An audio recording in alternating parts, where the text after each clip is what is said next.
Starbucks and the Use of Porter's Five Forces in the Ansoff Matrix by Kirsty, Stacy, Abby, and Charlotte. Starbucks itself, the brand, was founded on March 31st in 1971 in Washington, USA. It was founded by three men, Gordon Bowicker, Jerry Baldwin, and Zev Segal.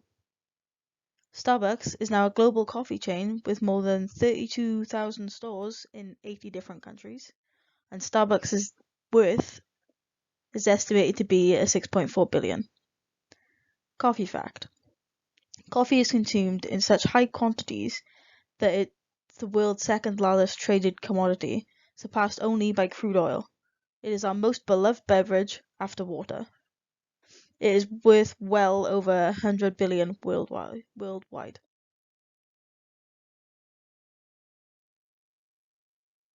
What can a business use to help themselves to survive? Porter's Five Forces. This tool helps by looking at external forces that can impact on your business, helping you strengthen the positives, improve any weaknesses, and hopefully avoid future problems. Ansoff's matrix can also be used. This matrix looks at the business, the market it trades in, and what products they offer. It works on the principle that taking a risk can increase the level of reward. Michael Porter. Who is he? He was born in 1947 in America. He is known to be an economist, a researcher, author, advisor, speaker, and a teacher. His research has received numerous awards, and he is the most cited scholar today in economics and business.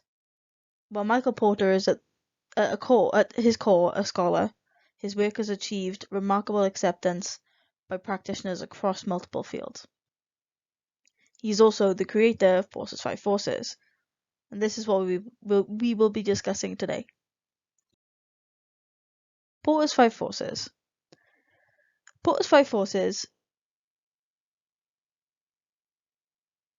are used to identify the forces that can impact on a business. The five key forces are competition and rivalry, suppliers, customers or buyers, substitution, and new entrants.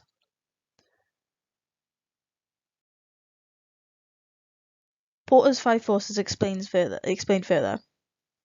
This is a short 2-minute video explains more about the competitive forces used in Porter's Five Forces. Please click on the video to view. If broken, visit the link provided. Porter's Five Forces and Starbucks. The competition is at a high threat. Starbucks has many rivals from well-established name companies like McDonald's, Costa, Caffè Nero, plus numerous local coffee establishments. This could be down to the fact that the startup for one of these new businesses is relatively low, so it is worth the risk for a new business to give it a go. Starbucks is cleverly marketed to appeal to customers, making them feel appreciated and a part of the experience. They want the customer to feel that they are part of the family, and they want them to believe that the competition does not care like them. We are not just passionate purveyors of coffee, but everything else that goes with a full and rewarding coffee house experience. We are a neighbourhood gathering place, a part of the daily routine. Suppliers are a low threat. Starbucks' main product is their coffee beans. Starbucks sources its coffee from more than 30 countries in the three major growing regions of the world: Latin America, Colombia, and Brazil. By using different suppliers, then it helps to ensure that they have a steady supply of product. This minimises any risk to their supply from poor crops, problems with price, and even when the crops will be ready, as this can vary from region to region. The supplier's power is low, as they do not have leverage to increase the price of the beans, as Starbucks could source the product from one of their other suppliers. Substitutes are a high threat. Substitutes are readily available in numerous forms: cans and bottles of ready-drink coffee, cold ice cartons of ready-to-drink coffee, instant powders, supermarket own brands coffee beans. Even other hot and cold drinks will be classed as threats, as they can impact on their market. These substitutes can be bought in various locations: supermarkets, corner stores, vending machines, petrol stations, local cafes, fast food places, and even the local public house. The substitutes usually work out costing less than the Starbucks product, so for the consumer, it could be a case that the substitute is easier to source and it will cost them less. Customers or buyers are a high threat. Customers are a high threat for the following reasons. They can switch easily to substitutes. It doesn't cost the consumer to switch to a different supplier. With the level of competition being so high, then the customer has more choice of where they want to purchase their product from. Customers may believe they can get the same or better product at a lower price. They may find a product closer, or a new establishment may open nearer, leading the customer to switch. Threat of new entrants are a medium threat. Even though for new companies the initial startup costs are relatively low, they still have a large hurdle to overcome in establishing a loyal customer base. Securing the customer base requires time, and because Starbucks is established and customers like the flavour of their product, then it is harder for the new companies to attract them. Because of this, then the threat towards Starbucks is medium rather than high.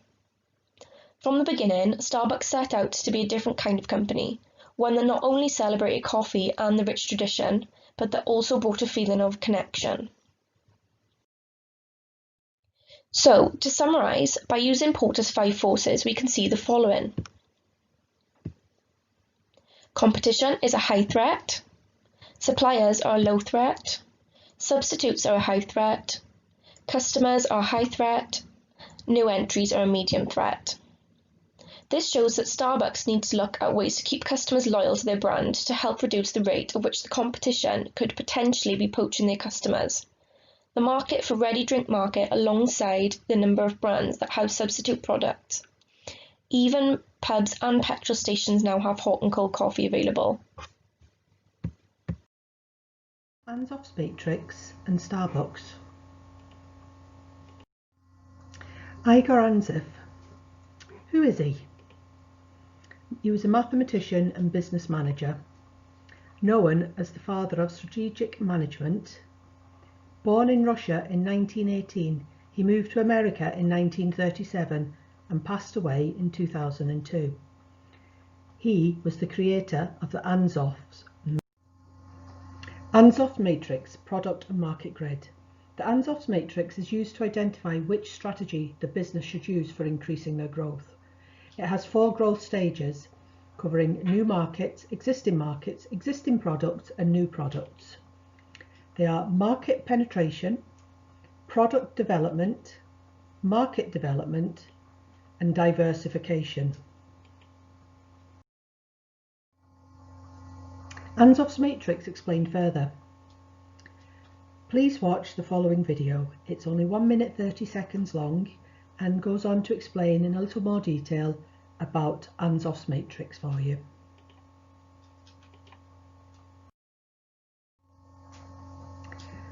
Market penetration. Starbucks as a company aims to offer the same experience across all of its stores. They have developed an app which means that customers can order and pay via the app. This means that for customers it is much more efficient as they can avoid queues, thereby making the process quicker and more efficient.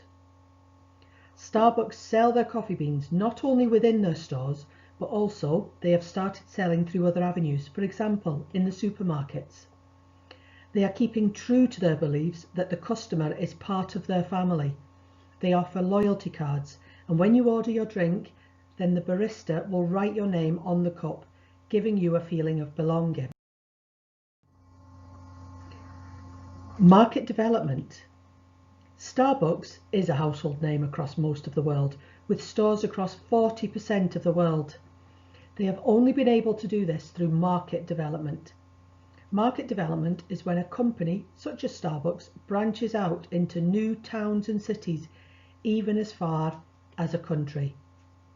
By doing this, they are reaching new customers globally.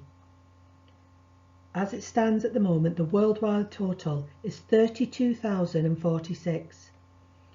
The USA has 6,387. Second, South Korea, 1,468. Mexico is in third with 752. United Kingdom comes in fourth with 737 stores, with Turkey bringing in fifth with 530.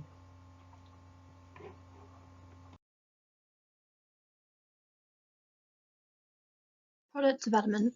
Starbucks launches a new product or introduces new flavours such as seasonal flavours like spiced pumpkin. Premium coffee beans is another version of coffee that they are developing. Selling coffee, making products so the customer can buy the beans and the percolator to enable them to enjoy the products from the comfort of their home. Doing more for the environment by selling Starbucks branded reusable coffee cups. They have also made sure to provide a range of milks for dietary requirements and also hold caffeinated and decaffeinated options. Diversification. Diversification has the most risk, as not only is it a new product that they are introducing, but they are also targeting a new customer base. Starbucks is starting to focus on food. They currently sell snacks and light bites alongside their beverages.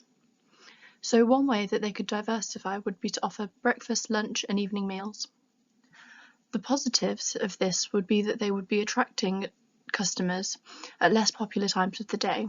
Starbucks peak hours occur in the morning and afternoon for coffee breaks. Summary. So to summarise, by using Ansoff's matrix, we can see the following.